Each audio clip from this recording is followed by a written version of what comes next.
The VAR Show, the one place for your weekly football update.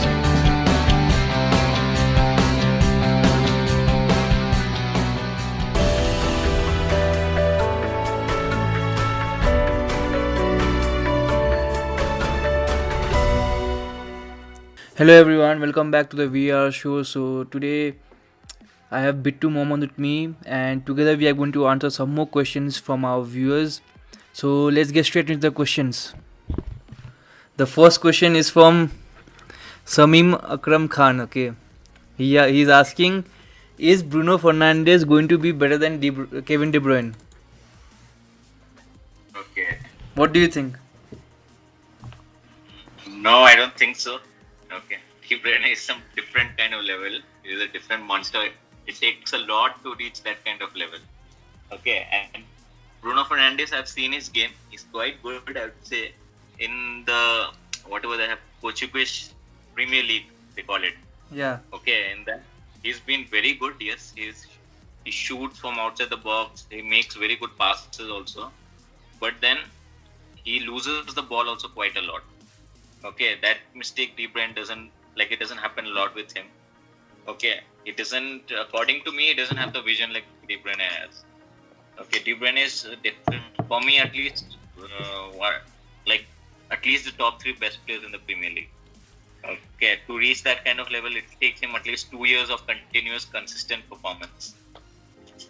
Then maybe we can compare. I think what's his name? Bruno Fernandes is decent player. Okay, he's not very good. Yeah. He's decent. Like Yes. if you take into consideration, he's like Santi Cazorla. Like he has the Yeah, potential exactly. to be a very good player. I'm not saying, but again, I feel Kevin De Bruyne. He also is a very decent player. He'll be like a Lampard. He can never be like that range. You don't expect him to go more than that. You can't be a Ronaldo. Or Yeah, you can't, not that level. You can never compare them. like even if you take, if I would take a Ozil in his prime over De Bruyne. Oh yeah, Ozil in his prime. See, Ozil in Madrid, that too when Ronaldo was there. Okay, they were like unstoppable. Okay, he used to just feed the ball. Ronaldo used to put the ball in. Okay, like Ronaldo, I think in all his years, he never had a guy like Ozil. Okay, except for Madrid, there's no other player he got that he could team up this well. Okay, when it comes to assists and scoring, Ozil used to make the game too easy for Madrid. Okay, that Ozil was unbeatable, like extremely good. What, like next level vision. If you watch, even if you go back and watch the videos of that highlights of Ozil in Madrid, okay, it will blow anyone's mind.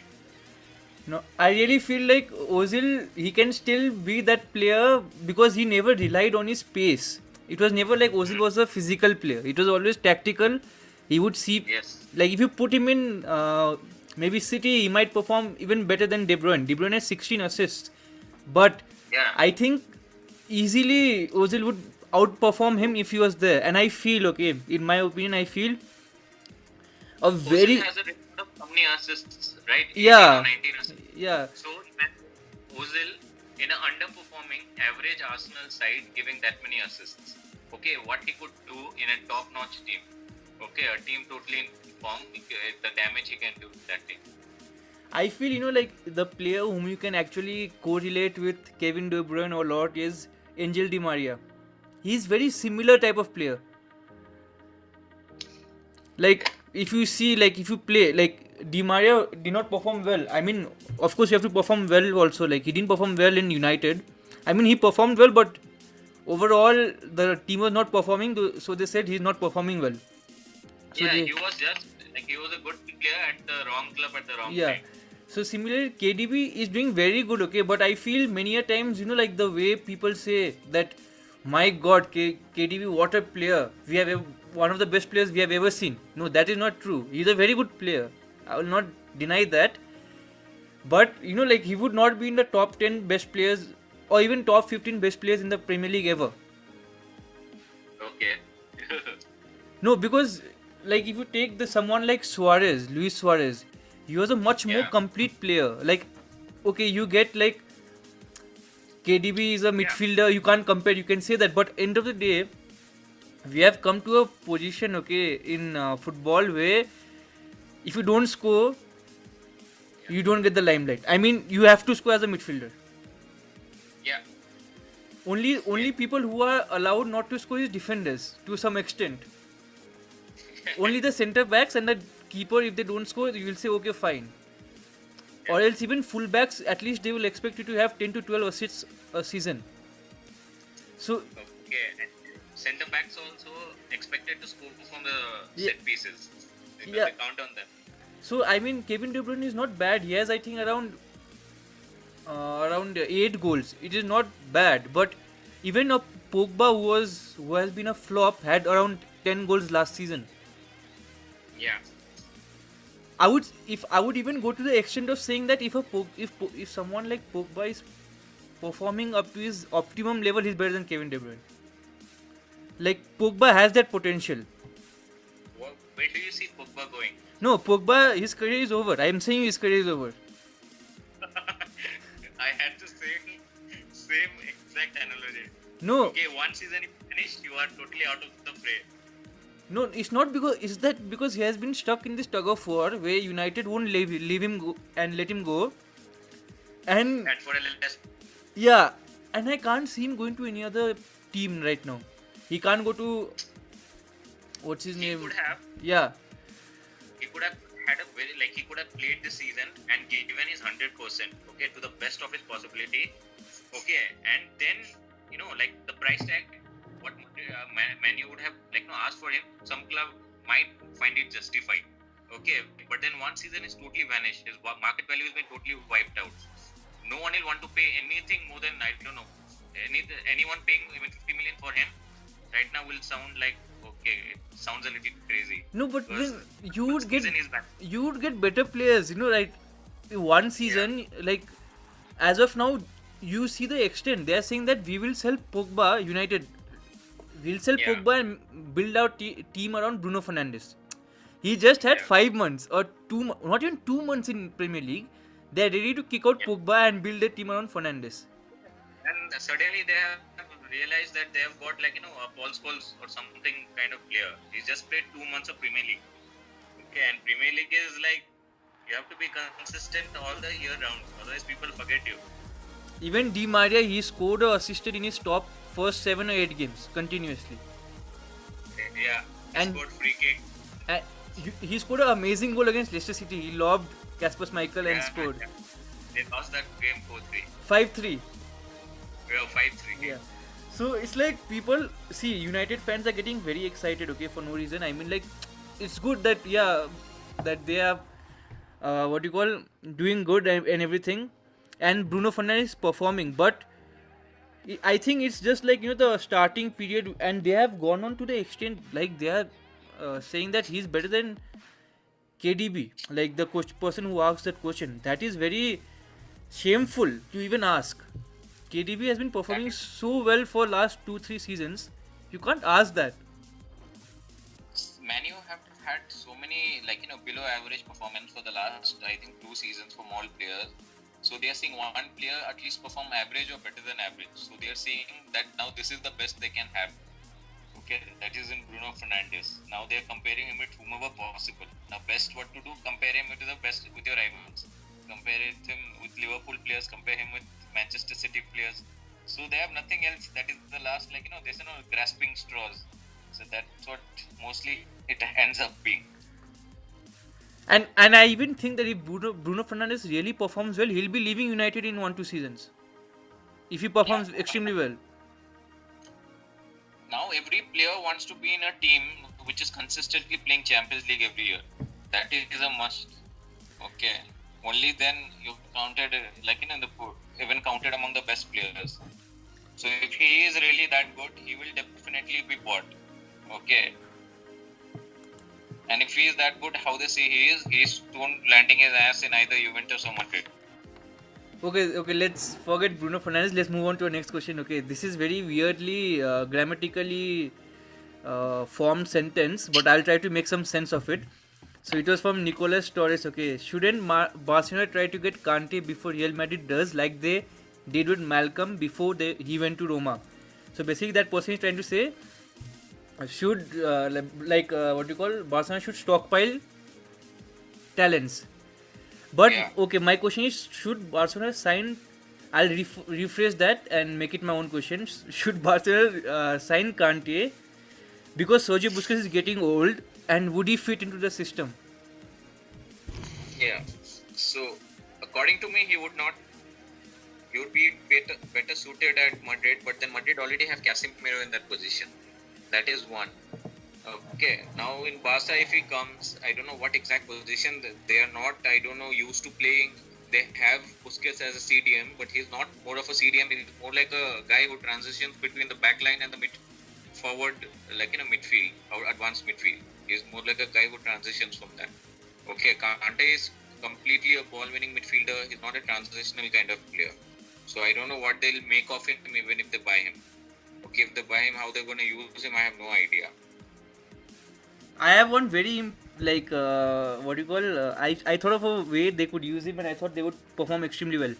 See, generally Busquets is the link who plays it out from the back, Yeah. Yes. and he also has a dirtier side to him where he plays foul and he cuts out the plays. Yes. So if you have him and Kante play there, then maybe Coutinho will fit into the system because when he was playing three, and they were playing Arthur, there was not much defensive presence. But when you have Kante there, you have the defensive presence. Yeah. I mean, like big profile players like Coutinho who are not performing good at Barcelona would perform better.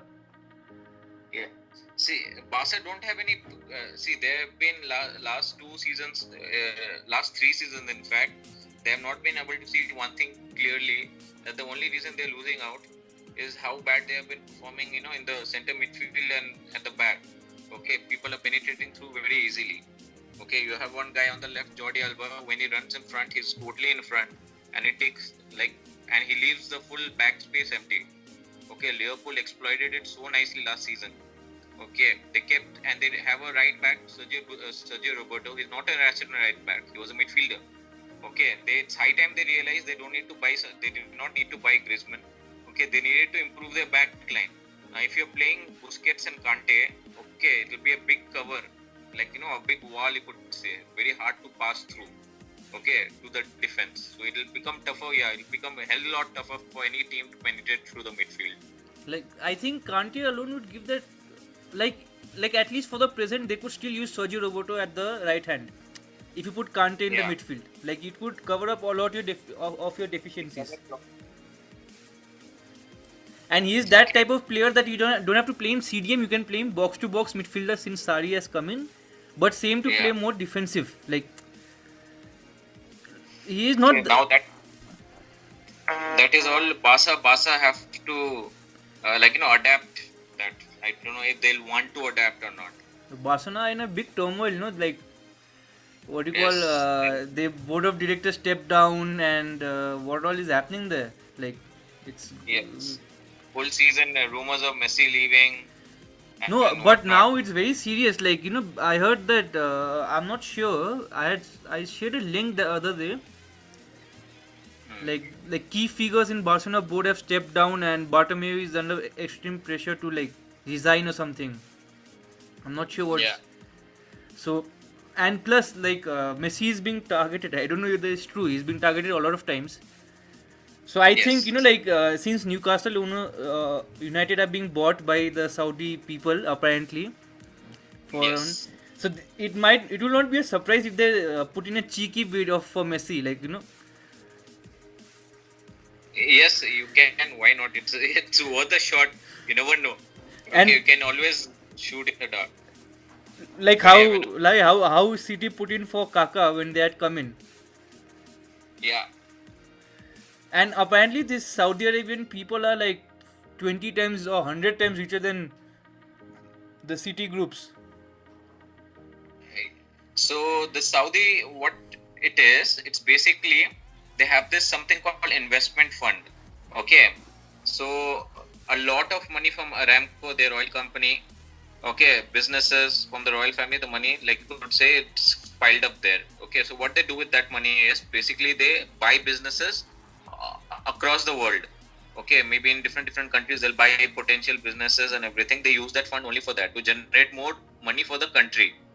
Okay, now that fund, they normally invest in stocks, okay, other companies debts, other countries debts, buy bonds and stuff. Okay, and that's a huge amount of money that they have in that. Okay, so in that fund itself, in that fund they have $320 billion as of now.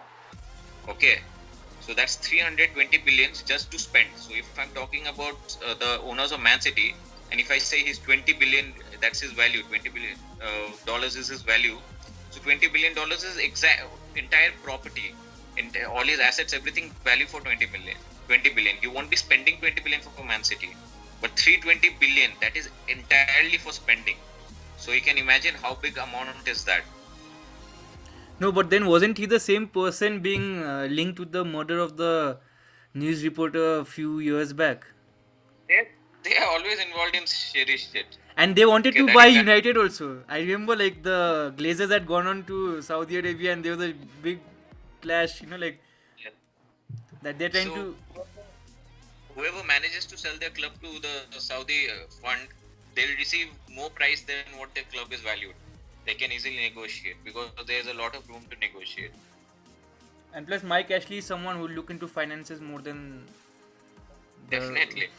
Okay, this is the last question. Okay, if this Premier League season is never concluded, how should the Yes. Champions League places for next season be determined? It was sent in by Ken Randall. So, what do you think they should do? Okay. Now, if people are just ending the season abruptly, okay, then there is no determined exact, no fair way to award any kind of Champions League spots. There has to be a fair chance, okay, for anybody whoever's earned a spot in the Champions League. It has to be they've earned it. It can't be handed over.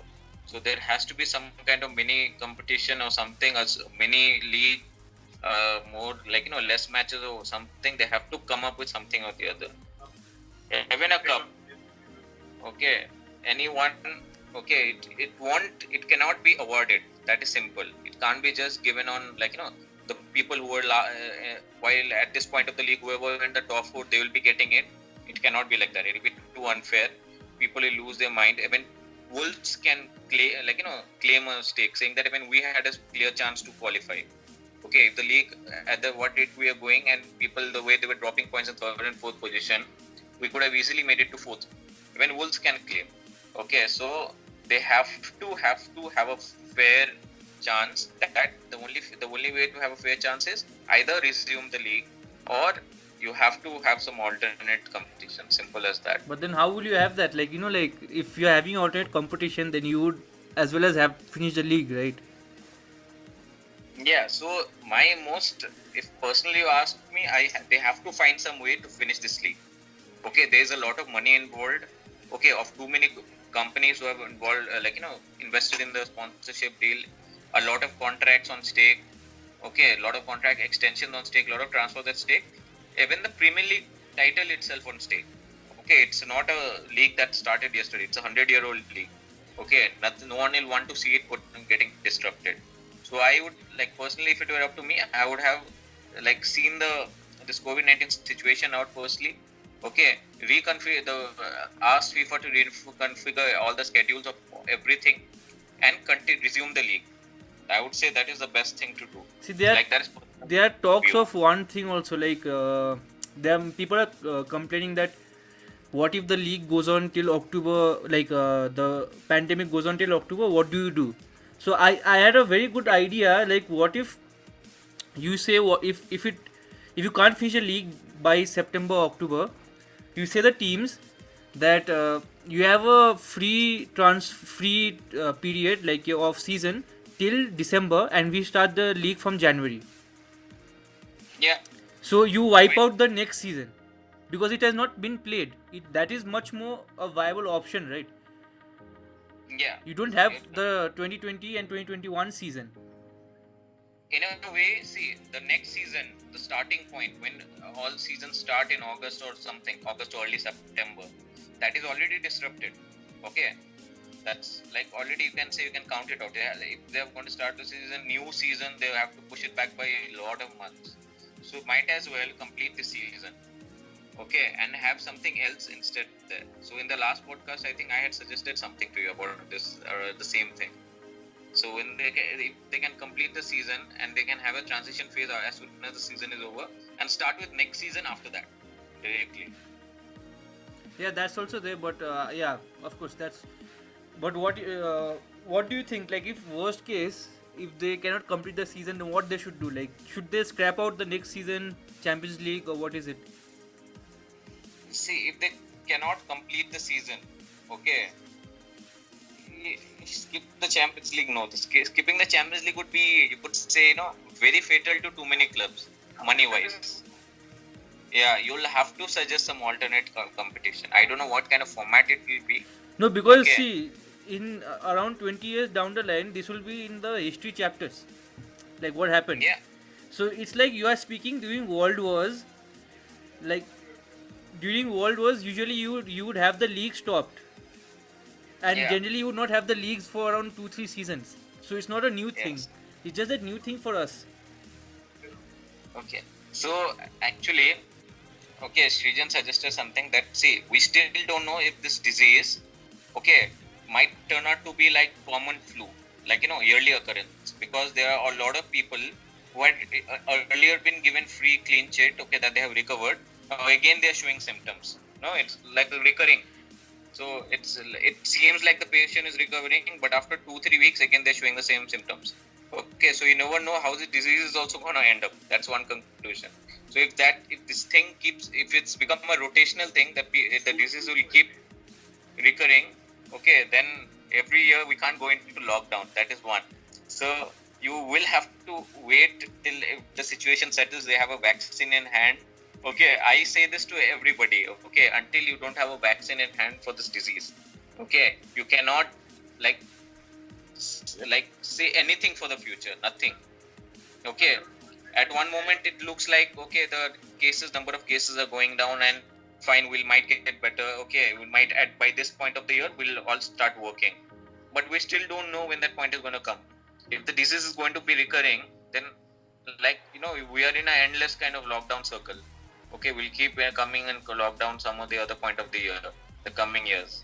Okay, so that is, everything is actually dependent on that, the vaccine coming in. Yeah, that's also there, but then that's what like people are trying to say. I mean, what I've heard is generally at the end everyone will have it. Yes. It's just they're trying to like slow down the rate of transmission so people, hospitals can handle it. Yes. That's the only, I think, thing. So yeah, so that is the thing. So also I think UFS tried, like not directly but slightly trying to give warning that do not end your leagues, or we will not let you play in the Champions League. Like, they had taken Yeah. out something, but if most of the leagues go ahead and stop it, they'll not be able to do anything. Yeah. They can't. And one more thing what we can think of this is, what if like this is the moment where the UFA and the top teams clash and you have a super league. Yes. So if there's a clash, then that is definitely leading the way to that Super League that people were talking about. Okay. If maybe a few months back, if you would have asked me, I would have told you it's not even a possibility. People won't consider it. But then if there is a clash, people will start considering. And also not only that, it's like you can take the UFA competition, just remove it and have the FIFA World Club Cup, which he wanted to make it a grander thing, right? Yes. So, and apparently in that, per participation team gets around 100 million. So which is much more than what winners get in Champions League. So it is And there you can determine the best league in the world, not the best club in the world. The winner will be declared the best club in the world. Like, if you win the World Cup, you are the best country playing football. So not just the best in Europe. Yeah, so I think that has a very possible pleasing. outcome. Yeah. Like, Pleasing out.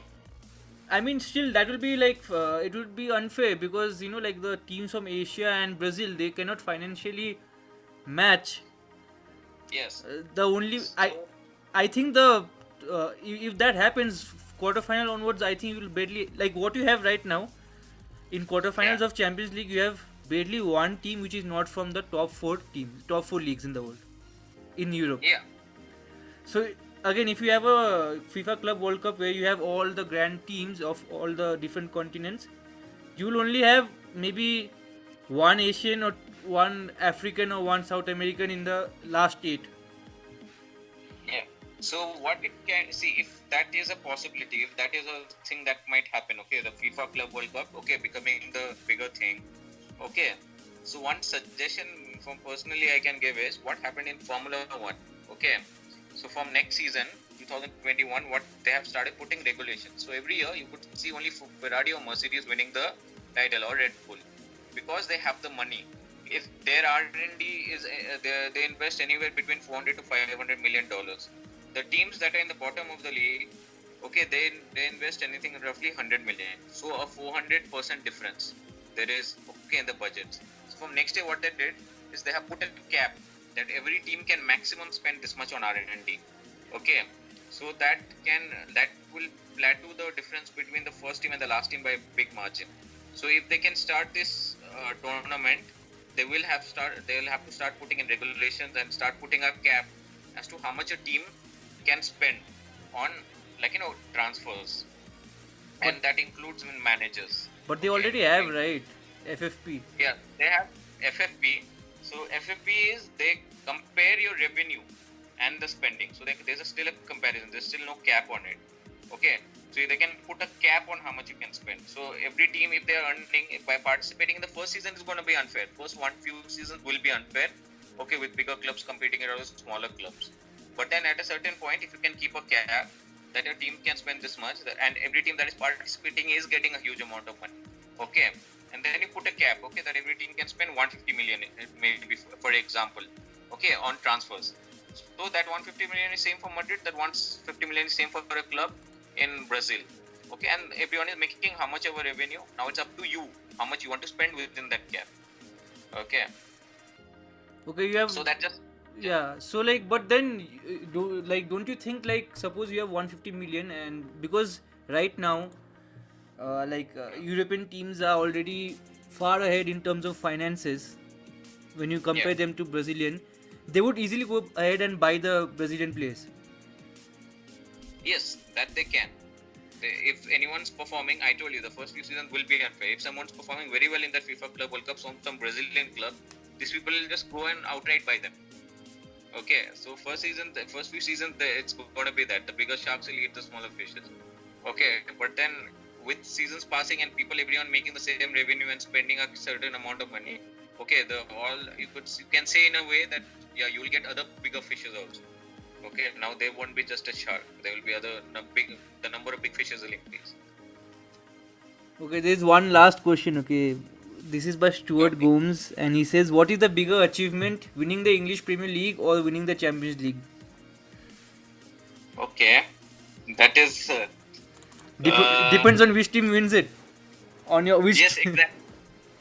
So once our mutual friend John, who is absent here today, who is scared to take up the quiz with us. Okay, so he and me always have this debate. He's an Arsenal fan, I'm a Chelsea fan. So he'll always bring out the fact that Arsenal have won 13 Premier Leagues and Chelsea have won 5. Okay, 6, sorry. Okay, and how do you compare it? Okay, how aren't Arsenal better in that way? So I used to bring out the Champions League gun.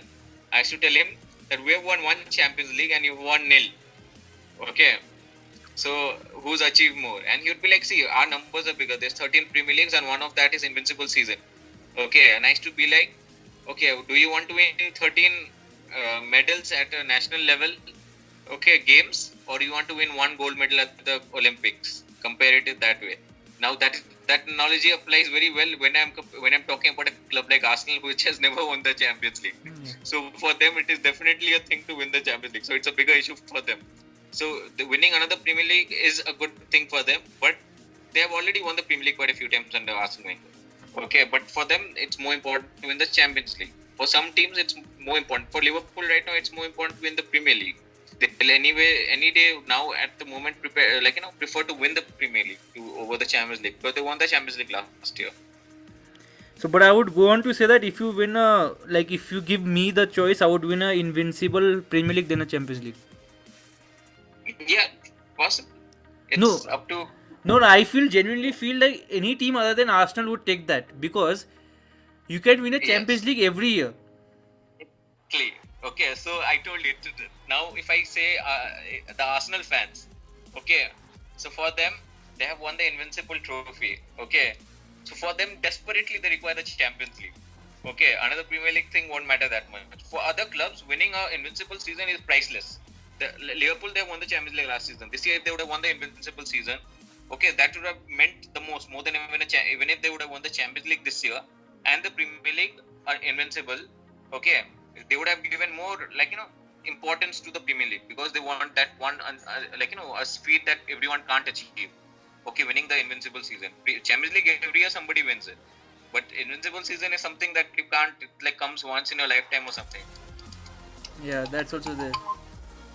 So, on that note, I think we'll end this here. I don't know whether John will come or not. I don't know where he's hiding, but I think we have to finish this Q&A here itself. Thank you so much, Bittu. Thank you so much. So we'll take up more questions maybe tomorrow or day after tomorrow. So that was all the questions we had time for today. So till the next video, take care and bye.